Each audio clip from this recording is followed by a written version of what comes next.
મેરડી માં બકરો ચમ લીધો? બકરો એટલે લીધો એને મારવા નહીં, કાપવા નહીં, એને બલિ આલવા નહીં. બકરો એટલે લીધો કે બકરો જો કદાચ હું સવારી લઈ લઈશ ને તો આવા કોઈ મારીને બકરા ખાશે નહીં. પણ એની જગ્યા અવરું ચાલુ કર્યું, કાપી કાપી નાલો ખાઓ, પેટ ભરો.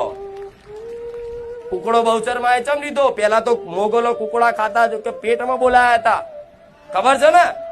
આવો ઇતિહાસ છે ને કે મોગલોએ ખિલજીની સેના આવી હતી. સેનાએ એ રમતા કુકડા કદાચ કાપીને ખાધા ને તો ખાધા પછી તે પેટમાં કુકડા બોલાયા. તારે એ ખિલજી હતો ને, એ રાજા હતો ને, તોય નમી ગયો કે આ ભારત દેશમાં આવી દેવી શક્તિઓનો નમન છે, પ્રણામ છે. આવો ચમત્કાર અમે ક્યારેય નહીં જોયા. તો જે કુકડાની રક્ષા કરવા માટે કદાચ પેટમાં કુકડા બોલાવતી હોય ને એવા જ કુકડા તમે ગોળાઓ ખાવ, એવા જ કુકડાઓને કદાચ એના ઈંડાને એના બચ્ચાને તમે ખાવ તો તમે રાક્ષસ કરતા ગયા ને. તો રાક્ષસ ને દેવી શક્તિ હંમેશા વેર છે. પણ ભાઈ માં માં માં કરીને કગરો તો એને ચમની દયા આવે, ચામુંડા ચમની દયા આવે, મહાકાળી ચમની દયા આવે. મહાકાળી આટલું ખતરનાક ખુખાર સ્વરૂપ ધારણ કર્યું ખબર છે ને?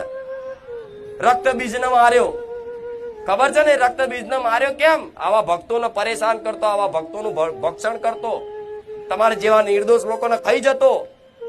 તારે પાર્વતી ક્રોધિત થઈ અને મહાકાળીનું સ્વરૂપ ધારણ કરી અને રક્ત બીજ નામનો રાક્ષસ હતો ને એના વરદાન હતું બ્રહ્માજીનું કે તને કોઈ નહીં મારી કે તને કોઈક હથિયાર મારશે અને તારા જેટલા રક્ત પડશે, લોહી પડશે ને, અને જેટલા લોહીના ટીપા જમીન પર ધરતી પર પડશે ને એટલા બીજા રક્ત બીજ પેદા થશે.